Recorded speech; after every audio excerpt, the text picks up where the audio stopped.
Hey everyone, it's Sammy from Sammy's Sweet Life, and today I'm talking about how I am keeping track of my scrapbooking for 2021. And if you have been here a while, I had a similar video, and it's basically almost a duplicate of that video.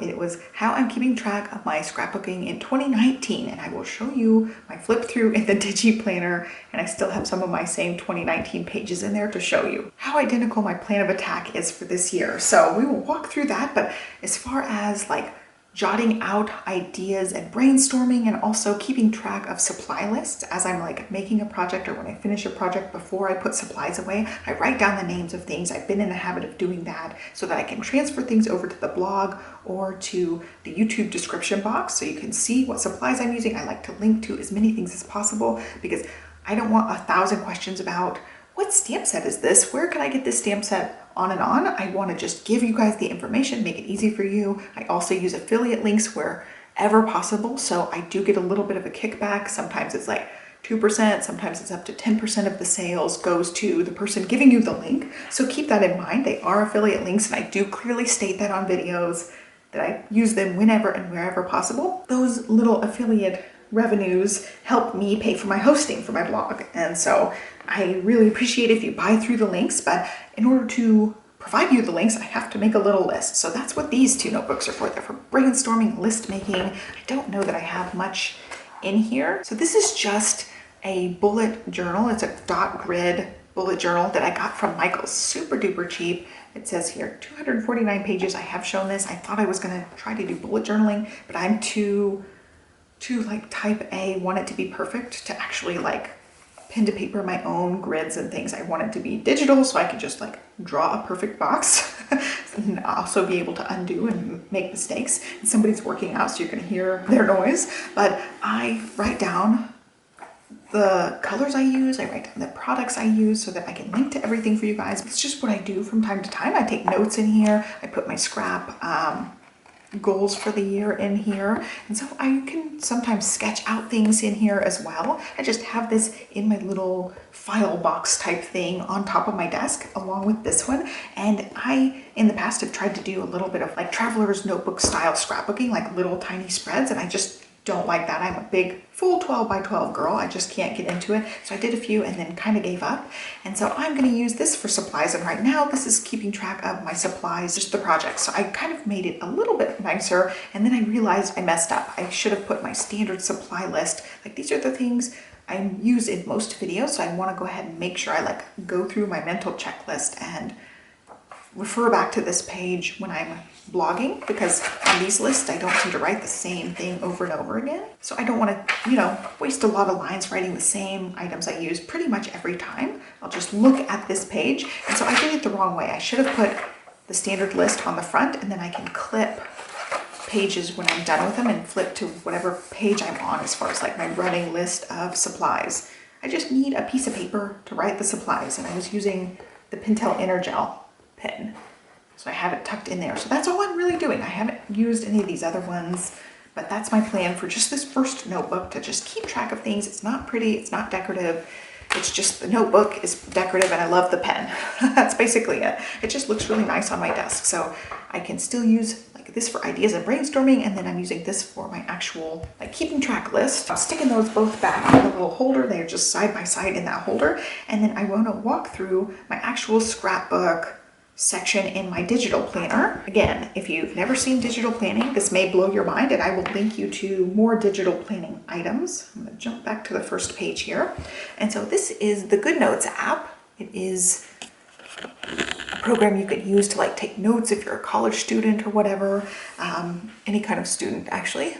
It's great. You can just use the pen. We built this house, so I kept tons of notes in here as we were along the building process. I wrote down notes. We had meetings with various people, the builder, the salespeople, the design center, all that. I kept all of it in here. I could snap pictures, write the stuff directly on the page, and I kept track in here, and it was great for that. I've since deleted quite a bit of that, but I still have some of the planning stuff in here, which I'll show you. I did a whole walkthrough of this whole planner, but like I still have I still have some design center stuff in here that I used. So I took a picture of all their standard things, brought in some of the things we liked, wrote what levels they were and stuff. So I used it for that, and it's great for not just digital planning, but I also use it for digital planning. And again, you're gonna hear my neighbor working out. They're dragging something very heavy. So I have all the headers up here, and I go straight to my little scrapbook section, and I have the little header there. And this is what I used almost identical for 2019. So I've got 50 layouts in 2021, and I tried to do 2 layouts per week in 2019. You can see how far I got, which was not very far. So that's 100 layouts in 2019, which is about 2 a week. And then for 2021, I've got 50 layouts in 2021. So again, I'm putting the header for the month. I've got 4 that I need to do this month, and I have a little checklist spot to make sure I'm posting them to my blog and to my YouTube channel. So I did that for both. It's the exact same layout. And then I've got the same thing for card making. So this is 50 cards in 2021. I did a few cards in December. I just put them up at the top because I still need to keep track of putting them to the blog, which you can see I clearly fail at. But I actually got a card posted today. It's January 1st, and I got it on the YouTube channel and the blog. So I checked off both of them. I've got 3 more cards to go for this month, maybe a 5th card. I don't know how many weeks are in this month. I just wrote 4 for now. And then I can make room. Like if I want to do 8 cards this month, I can grab the little halo tool and just toggle on text boxes. So I can just lasso this text box and move it wherever. It's just a text with the text tool. And so I can make as many as I want and then just move the header down. And then when I get to February, I can write March wherever I end up. So I just put it there because I wanted to keep like a space in between to just make it look nice. But that's basically it. I'm keeping track of my cards and my scrapbook layouts that way. And I will go ahead and delete the in-between pages, the 2019 pages. And again, I had a 2019 page as well. So I got through 7 cards, and that was it. I got pregnant, really sick, never went back to it. So this year, hopefully I will do better. And with this page as well, like I only have 1 page in here. You can just duplicate the page, duplicate that one, and then delete everything using that toggle lasso tool. So see, now it's all connected because it's all the same thing. Uh-oh, you know what? I just realized the blog YouTube thing moved too. So I'll have to do it in like 2 sections. I want to get that blog and YouTube text box. There you go. Now I'm starting with a clean slate. I can leave the header too, probably, it's fine. But I just wanted to show you how easy it is to like toggle with this. It's such a game-changing planning thing. I just love it. So that walked you through like the 2 checklist pages. Let's see what else we have in here. I have also on here blogging to-dos. I do have a blog for Scrap Master's Paradise and also for my Sammy Sweet Life, my lifestyle channel. There's like nothing on that blog. One day I will pick that back up, but I'm not even thinking about it right now. But I also have this to keep track of what things I do on social media. So I could go in here and do more information. I haven't used it in a while. I really just like this one. Like when it's done being blogged, it's done. When it's on YouTube, it's done. My neighbor's coming back, you'll hear.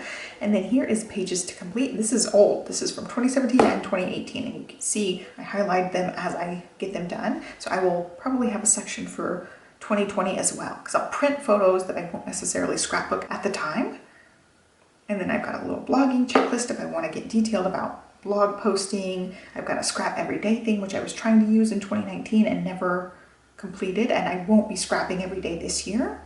And then I had a posting schedule of things I wanted to have on both blogs, and didn't happen.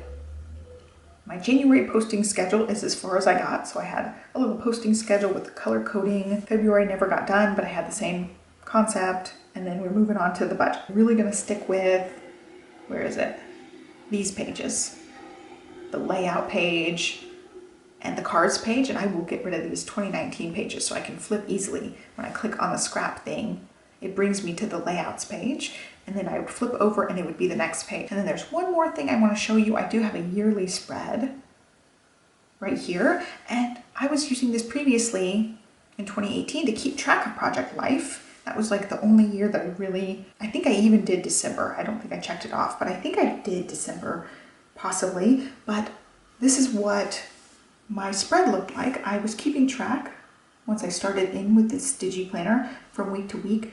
Project Life is done, and then I printed out. I marked in green the ones I needed to print, and then I highlighted in both colors and showed which ones I had already printed. So I'm going to keep track the same way on 2021. I think I'll write like the week numbers just to keep track of things, but this was really helpful back in the day. So I'm going to try to use the same concept. I'm also going to be putting her school stuff in here for school holidays and things, but that's my same concept. Project Life to print, oops, I'm on eraser. Project Life to print, school holidays, Project Life done. And I will keep track of it that way. And it's really fun because you can just grab the highlighter tool and make a dot, and it covers up the date. So it's really convenient and nice. So that's my plan for keeping track of everything. I'm still just doing digital Project Life. I have been back and forth on and off with it, and I'm going to try to stick with it for 2021 and incorporate it into my nightly routine. You can have it on your app, and you can keep working on the same page. So I can add like a photo or two a day, sometimes none. Sometimes I can go back and work on older stuff, but that's my plan, is just to get it into the Project Life app and kind of keep track, maybe like once a week, get a full page done.